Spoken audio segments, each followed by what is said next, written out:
नायरा की शादी एक गरीब परिवार में सुनील नाम के लड़के से हुई। नायरा के ख्यालात बहुत ऊंचे ऊंचे थे। वो किसी अमीर घर में शादी करके जाना चाहती थी, लेकिन उसकी घर की परिस्थिति भी ठीक नहीं थी, इसीलिए उसे गरीब घर में ही जाना पड़ा। सुनील एक छोटी मोटी नौकरी किया करता था और उससे ही वो अपना खर्चा पानी चलाया करता था।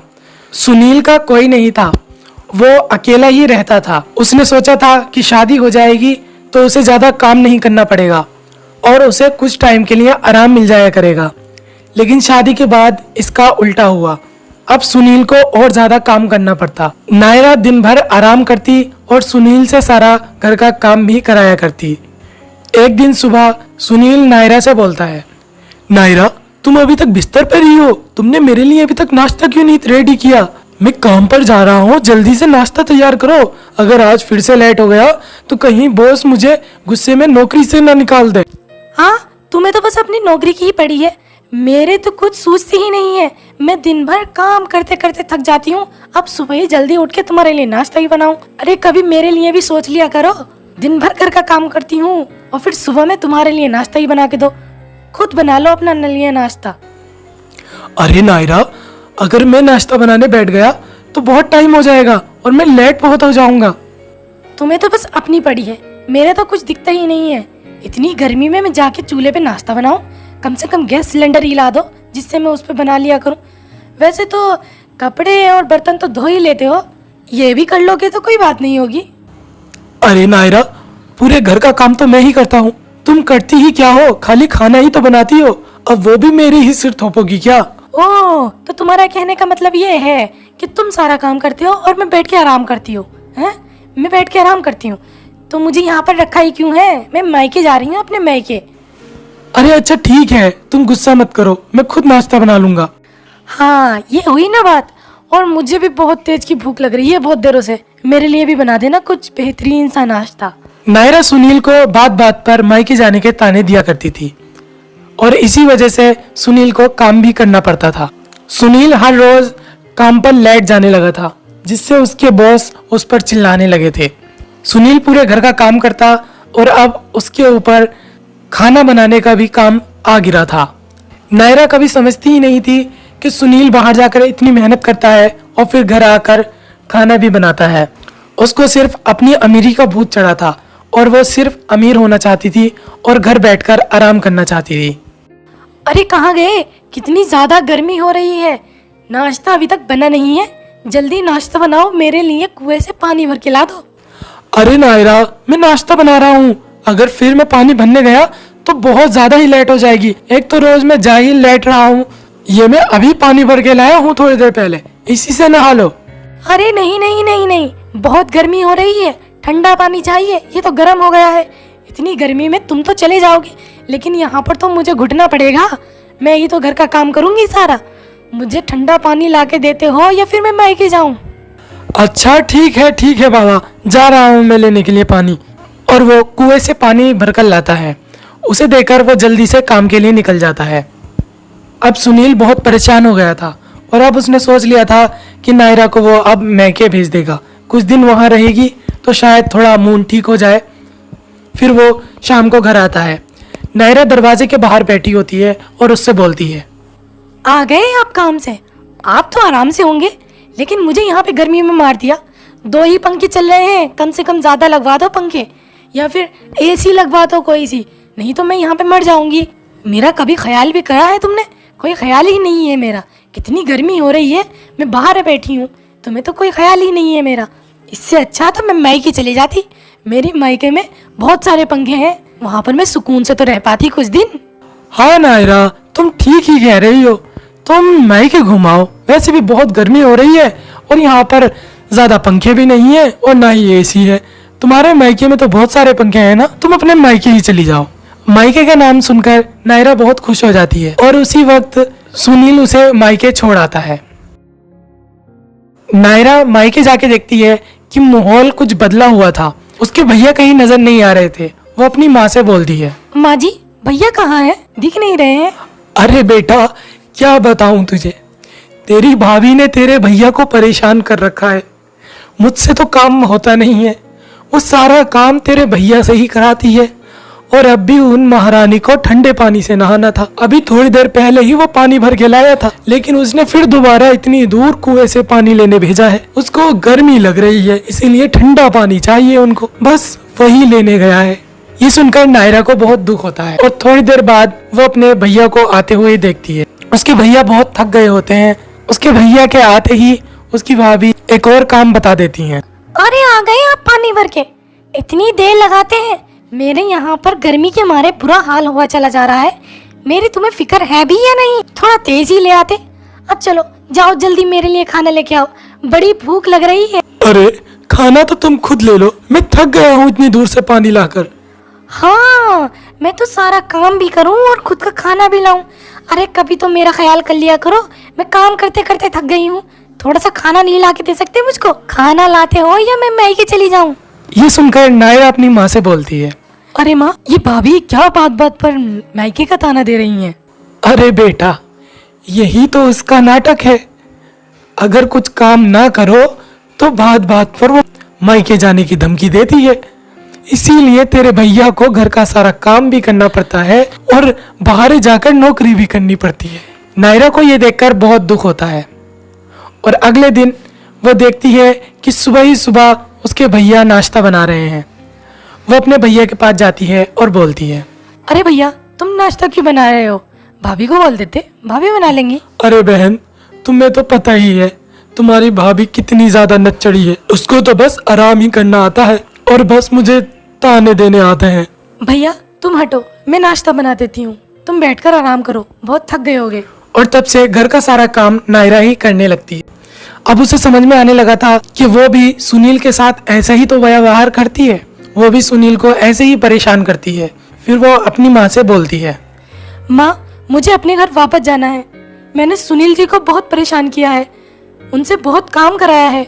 वो बाहर से भी काम करके आते थे और फिर घर पर भी काम करते थे। अब मुझे अकल आ गई है माँ, मैं वापस जाना चाहती हूँ। फिर उसकी माँ सुनील को बुला लेती है। सुनील से नायरा बोलती है, मुझे माफ कर दीजिए, मैंने तुम्हें बहुत परेशान किया है, तुमसे बहुत काम कराया है। मैंने कभी ये सोचा ही नहीं कि तुम भी बाहर से काम करके और थके हारे आते हो और फिर मैं तुमसे घर का भी काम कराया करती थी। मुझे माफ कर दो सुनील जी। ये सुनकर वहाँ पर सब हंसने लगते हैं। ये देखकर नायरा बोलती है, अरे आप लोग हंस क्यों रहे हैं? फिर उसकी माँ बताती है, अरे बेटी, ये सब हमने नाटक किया था ताकि हम तुझे समझा सकें कि तू सुनील के साथ कितना बुरा व्यवहार करती है। सुनील ने हमें ये सब बता दिया था, बस हमने तब से ही ये सब नाटक शुरू कर दिया ताकि तू अपनी जिम्मेदारियों को समझ सके और सुनील की परेशानी को भी समझ सके। और फिर नायरा अपने घर वापस लौट जाती है। उस दिन से घर का सारा काम नायरा किया करती और अपने पति की देखभाल भी किया करती। उस दिन से उसने सुनील से कोई काम नहीं कराया और उनकी मजबूरियों को वो समझने लगी। सोनाली अपने भाई रमेश और अपनी भाभी रचना के साथ रहती थी। रमेश की शादी 1 साल पहले ही हुई थी। उनके माता पिता नहीं थे, लेकिन इन 1 साल में ही सोनाली और अर्चना में माँ बेटी का रिश्ता बन गया था। वो दोनों बहुत प्यार से रहती थी। सोनाली, सुबह को तुम्हारा एग्जाम है ना, तुम काम मत करो, तुम जाके अपनी एग्जाम की तैयारी करो। भाभी, मैंने सारे एग्जाम की तैयारी कर ली है, इसीलिए मैं अब काम कर रही हूँ। अरे सोनाली, अगर तुमने तैयारी कर ली है तो तुम जाकर आराम करो। एग्जाम टाइम में रेस्ट की जरूरत होती है ताकि तुम्हारा माइंड थोड़ा फ्रेश रहे। अगर तुम ऐसे काम करोगी तो तुम एग्जाम सही से नहीं दे पाओगी। जब तक तुम्हारे एग्जाम चल रहे हैं, जब तक घर का सारा काम मैं कर लूंगी। अरे भाभी, आप कितनी प्यारी हो, कितना ख्याल रखती हो मेरा तुम। हाँ, बिल्कुल तुम्हारी तरह। और इस तरह वो दोनों बहुत इखलास से रहती थीं और उन दोनों में बहुत प्यार था। लेकिन जितना प्यार सोनाली अपनी भाभी से करती थी, उतना प्यार रमेश अर्चना से नहीं करता था। वो उससे हमेशा लड़ता झगड़ता और उसे मारता पीटता। क्योंकि अर्चना दहेज ज्यादा नहीं लाई थी, इसीलिए उसके भैया का मूड हमेशा खराब रहता था। अर्चना, कहाँ हो? जल्दी इधर आओ। क्या हुआ जी, आपने मुझे बुलाया? हाँ, मेरे जूते कहाँ हैं? मुझे ऑफिस को जाने में देर हो रही है। अपनी चप्पलें तो सामने रखती हो, मेरे जूते पता नहीं कहाँ कहाँ फेंक देती हो। जल्दी जूते ढूंढ के लाओ मेरे। जी, मैंने आपके जूते धोए थे तो वो छत पर सूख रहे हैं, मैं अभी लाती हूँ। अर्चना जब तक छत से जूते उतार कर लाती है, तब तक रमेश वहाँ से जा चुका होता है। अर्चना देखती है कि उसकी चप्पलें वहाँ पर नहीं थी। वो बहुत परेशान हो जाती है। अरे मेरी चप्पलें कहाँ गई? अभी तो यहीं पर रखी थी। वो उन चप्पलों को बहुत ढूंढती है लेकिन उसे वो चप्पलें कहीं नहीं मिलती। सोनाली उससे बोलती है, भाभी क्या हुआ, तुम क्या ढूंढ रही हो? सोनाली, मेरी चप्पलें पता नहीं कहाँ गई। वो कोई साधारण चप्पलें नहीं थी, हमें उन्हें ढूंढना होगा। फिर वो दोनों चप्पलें ढूंढने में लग जाती हैं। वो हर जगह चप्पलें ढूंढती हैं लेकिन उनको चप्पलें कहीं नहीं मिलती। शाम को रमेश घर लौटता है लेकिन उसके साथ उसकी दूसरी पत्नी अंकिता थी। सोनाली, ये तुम्हारी नई भाभी हैं, और अर्चना, मैं तुम्हें तलाक देता हूँ, निकल जाओ मेरे घर से। और इस तरह अर्चना को सोनाली को छोड़कर जाना पड़ता है। रमेश की दूसरी पत्नी अंकिता बहुत दौलत लाई थी लेकिन बस उसके पास प्यार की दौलत नहीं थी। वो सोनाली को बहुत परेशान करती, पूरा काम सोनाली से कराया करती। जितना भी खाना बनता वो खुद खा लिया करती और रमेश को खिला दिया करती। सोनाली के लिए कई बार खाना भी न बचता। सोनाली पढ़ाई से हटती तो देखती उसके लिए खाना नहीं है। कभी कभी वो बचा कुचा खाना खा लिया करती, कभी कभी वो भूखी ही सो जाया करती। इस तरह उसकी जिंदगी बहुत ज़्यादा बदतर हो गई थी। एक दिन सोनाली को उठने में थोड़ी लेट हो जाती है। उस दिन उसका एग्ज़ाम था। वो उठती है और जल्दी जल्दी तैयार होती है लेकिन उसकी चप्पलें कहीं नहीं मिलती हैं। वो दरवाजे पर आकर अपनी भाभी से बोलती है, भाभी भाभी, 1 मिनट के लिए दरवाजा खोलो, शायद मेरी चप्पलें कमरे के अंदर ही हैं। भाभी, मुझे एग्जाम के लिए देर हो रही है। भाभी प्लीज जल्दी दरवाजा खोलो, भाभी। इस तरह वो आवाज़ लगाती रह जाती है लेकिन अंकिता दरवाज़ा नहीं खोलती। फिर वो नंगे पैर ही अपने स्कूल के लिए दौड़ी चली जाती है। रास्ते में उसके पैरों में शीशे और कंकड़ पत्थर चिपते जाते जिसकी वजह से उसके पैर बहुत घायल हो चुके थे। वह स्कूल में 15 मिनट लेट पहुंची थी लेकिन उसने जैसे तैसे करके एग्जाम को दे दिया। फिर वो घर वापस लौटी। उसके पैर बुरी तरह से जख्मी हो चुके थे। वो रोते हुए बोलती है, अर्चना भाभी, आप मुझे छोड़कर कहाँ चली गई? ये अंकिता भाभी तो मुझ पर कभी रहम नहीं खाती है। आप कहाँ चली गई अर्चना भाभी? तभी ऊपर से एक चप्पल गिरती है। ये तो अर्चना भाभी की चप्पल है। इन चप्पल को हमने कितना ढूंढा। फिर वो उन चप्पलों को पहनकर देखती है। चप्पलों को पहनते समय उसको बहुत दर्द हो रहा था लेकिन उसने फिर भी हिम्मत करके चप्पलों को पहना। जैसे ही उसने चप्पलें पहनी उसे महसूस हुआ कि उसके जख्म अचानक से ठीक हो गए हैं। वो जब चप्पलें निकाल कर देखती है तो उसके पाँव बिल्कुल ठीक हो गए थे। ये सब उसके पास खड़ी अंकिता देख रही थी। अच्छा, तो इसके पास ये जादुई चप्पलें आ गई हैं। मैं इन जादुई चप्पलों को तोड़ दूंगी और यहाँ से कहीं दूर फेंकाऊंगी। जैसे ही सोनाली वहाँ से हटती है अंकिता उन चप्पलों के पास जाती है। वैसे देखने में तो चप्पलें बहुत सुंदर हैं, क्यों ना मैं एक बार इन्हें पहन कर देखूं? और वो जैसे ही उन्हें पहनती है उसके पैरों में जख्म हो जाते हैं और वो चिल्लाने लगती है, अरे अरे बचाओ, ये क्या हो गया? मेरे पैर इतने जख्मी कैसे हो गए? बचाओ बचाओ। फिर रमेश उसे हॉस्पिटल ले जाता है। सोनाली की बच्ची, तुझे तो आकर मैं देखूंगी। जैसे ही मैं से हॉस्पिटल से घर वापस आऊंगी तेरी खूब पिटाई लगाऊंगी। सोनाली उन चप्पलों को पहनती है और बोलती है, हे जादुई चप्पलों, मुझे मेरी अर्चना भाभी के पास पहुंचा दो। इतना बोलते ही वो चप्पलें उसे अर्चना के पास पहुंचा देती हैं। सोनाली अर्चना को घर की सारी परिस्थिति बताती है। सोनाली, तुम फिक्र मत करो, अब तुम वापस वहाँ नहीं जाओगी। अब तुम्हें अपनी नई भाभी से डरने की कोई जरूरत नहीं है, तुम मेरे साथ रहोगी। और तब से सोनाली और अर्चना साथ में ही रहने लगते हैं। बहुत समय पहले एक माधवपुर नाम का गांव हुआ करता था। उस गांव में 2 दोस्त रहा करते थे। एक का नाम राजू और दूसरे का नाम चंदर था। वह दोनों काफ़ी हद तक गरीब थे। इसी बात पर उनकी बीवियां उनसे लड़ती रहती थीं। एक दिन राजू जब अपने घर होता है तो उसकी बीवी उससे बोलती है, अरे मैं तो तुमसे शादी करके परेशान हो गई। मुझे कैसा पति मिला है आलसी, जो कोई काम भी नहीं करता। अब तो घर में खाने के लिए भी कुछ नहीं है। जाओ अब तो कुछ कर लो। और उधर चंदर के घर का भी यही हाल होता है। अरे मैं बर्बाद हो गई, मैं लुट गई तुमसे शादी करके। मैंने कैसे इंसान से शादी करी है जो मुझे 2 वक्त का खाना भी नहीं दे सकता। अरे जाओ कोई काम ही कर लो, तुम जाओ शहर ही चले जाओ कम से कम। अब दोनों तरफ लड़ाइयाँ बराबर होने लगी थीं। फिर वह दोनों मिलते हैं और अपनी परेशानी एक दूसरे को बताते हैं। यार मेरी बीबी तो मुझसे बहुत लड़ती है, और लड़े भी क्यों ना, हम काम ही कहाँ करते हैं। हाँ यार, मेरी बीबी भी मुझसे बहुत लड़ती है, लेकिन क्या करें, हमें कोई काम ही नहीं मिल रहा है। अब तो शहर ही जाना पड़ेगा। बता चलें शहर? और कर भी क्या सकते हैं यार हम, चल शहर चलते हैं। फिर वह दोनों शहर की तरफ जाने लगते हैं। जाते जाते रास्ते में उन्हें एक पेड़ दिखाई देता है। उस पेड़ पर एक घंटी लगी होती है, तो दोनों दोस्त वहां रुककर सोचते हैं, यार अभी कितना टाइम लगेगा शहर पहुंचने में। चलते चलते टांगों में दर्द होने लगा है और प्यास भी लग रही है। हाँ यार, कह तो सही रहा है तू, प्यास तो मुझे भी बहुत लग रही है। तभी अचानक से एक आवाज़ आती है, मैं तुम्हारा ही इंतजार कर रही थी। अरे भाई, ये आवाज कहाँ से आई? कहीं ये आवाज इस चमकीली चीज में से तो नहीं आई? हाँ यार, लग तो ऐसी रहा है। अरे कौन हो तुम और हमारा इंतजार क्यों कर रही हो? मैं एक जादुई घंटी हूँ और मैं तुम्हारे सारे दुख दर्द दूर करने आई हूँ। जादुई घंटी? तुम तो एक मामूली सी घंटी लग रही हो।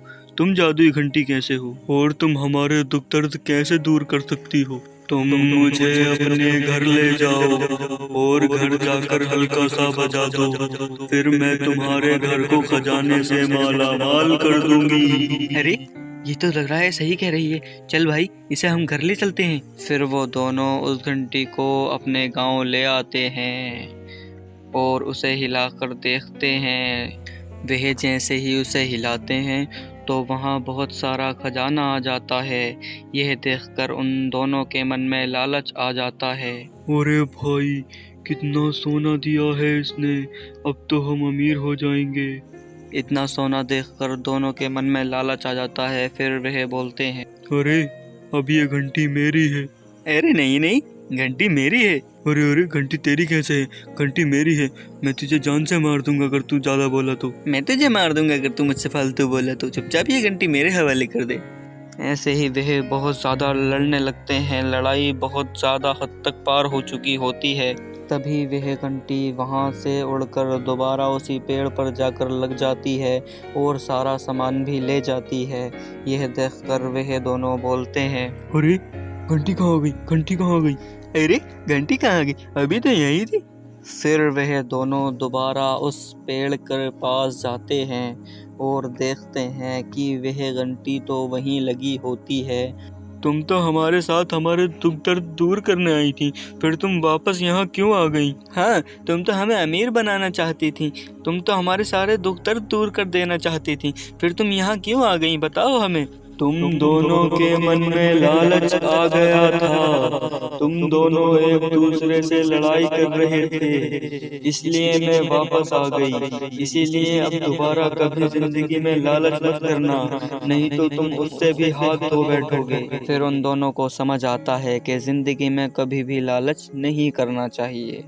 एक बार की बात है, एक कटिहारपुर नाम के गांव में एक गरीब किसान रहता था। वह गांव में एक छोटी सी झोपड़ी में अपनी बीवी शकुंतला और अपने 2 बच्चों के साथ रहा करता था, जिसमें एक उसकी लड़की और एक लड़का था। लड़की का नाम अंजू और लड़के का नाम मोहन था। वह किसान बहुत ज़्यादा गरीब था। किसान के पास वैसे तो बाकी कुछ नहीं था, लेकिन उसके पास खेती करने के लिए एक छोटा सा टुकड़ा था, जिसमें वह अपनी खेती किया करता था। लेकिन उसकी खेती भी कुछ खास नहीं हो पाती थी। एक बार की बात है, जब वह अपने खेत पर से अपने घर की तरफ आ रहा था, तभी रास्ते में उसे एक साधु बाबा बैठे हुए दिखाई देते हैं। तभी किसान भी उनके पास आकर बैठ जाता है। जैसे ही कुछ देर बाद बाबा की तपस्या खत्म होती है, तो वह खड़े होकर किसान से बोलते हैं, अरे बच्चा, तुम यहाँ कैसे और मेरे पास आके क्यों बैठे हो? बाबा क्या बताऊँ, बड़ा ही परेशान हूँ। मेरी एक तो फसल ठीक नहीं हो पा रही है, उधर घर में खाने के भी लाले पड़ चुके हैं। तो बच्चा, इसमें मैं क्या कर सकता हूँ? तुम ऊपर वाले से प्रार्थना करो, वो सब सही कर देगा। बाबा, ऊपर वाले से तो प्रार्थना करते ही हैं, लेकिन अगर आप कुछ कर सको तो कर दो, कोई तावीज़ उवीज़ ही बना दो। फिर बाबा बोलते हैं, अरे बच्चा, तावीज़ से क्या होगा? तावीज़ से कुछ नहीं होगा। तुम मुझसे ज़्यादा कह रहे हो, इसलिए मैं तुम्हें कुछ बीज देता हूँ। तुम वह अपने खेत में जाकर डाल देना, और जब फसल हो जाए तो एक बार मुझे आकर ज़रूर बताना। सही है बाबा जी, जब फसल हो जाएगी तो मैं तुम्हें आकर ज़रूर बताऊंगा। फिर किसान वहाँ से बीज लेकर अपने घर आ जाता है और घर आकर सारी बात अपनी बीवी सावित्री को बताता है। क्या तुम्हें पता है, आज जब मैं खेत पे से वापस आ रहा था तो मुझे रास्ते में एक बाबा जी मिले। मैंने उन्हें अपनी सारी बात बताई कि हमारे खेत की फसल भी ठीक नहीं होती है और हमारे घर में भी खाने के लिए कुछ ज़्यादा नहीं हो पाता है। तो बाबा जी ने मुझे ये बीज दिया है और कहा है कि जाकर इसे अपने खेत में डाल देना, जब फसल हो जाए तो मुझे आकर बता देना। हाँ जी, ये तो बड़ी अच्छी बात है। चलो, जो तुम्हें बीज दिए हैं बाबा जी ने, उन्हें तुम जाकर खेत में डाल दो। हाँ, मैं अभी जाता हूँ और जाकर डाल कर आता हूँ। फिर किसान अपने घर से अपने खेत की तरफ जाता है और खेत पर पहुंचकर वह बीज उसमें डाल देता है। कुछ दिन होने के बाद वह जब आकर अपनी फसल देखता है तो उसकी फसल पहले से बहुत ज़्यादा अच्छी हुई होती है। अरे वाह, अब तो मज़ा आ गया, पहली बार इतनी अच्छी फसल हुई है। बाबा जी का बीज काम कर गया, वाह मज़ा आ गया। वह बहुत ज़्यादा खुश होता है और इस बार जो उसने फसल बोई थी उसका रेट भी अच्छा था। फिर वह अपनी फसल बेच आता है और आने के बाद बाबा जी के पास जाता है। बाबा जी के पास जाकर बोलता है, बाबा जी, मेरी फसल हो गई और बहुत अच्छी हुई। आपका बहुत बहुत धन्यवाद, लाखों बार शुक्रिया। मेरा शुक्रिया मत करो बच्चा, ये सब ऊपर वाले की देन है, बस उसका शुक्रिया करो। हाँ बाबा जी, चलो अच्छा, अब मैं चलता हूँ, मेरी बीवी मेरे घर इंतज़ार कर रही होगी। फिर किसान अपने घर आ जाता है और वह सब खुशी खुशी रहने लगते हैं। हमारी कहानी आपको अच्छी लगे तो वीडियो को लाइक और चैनल को सब्सक्राइब जरूर करें।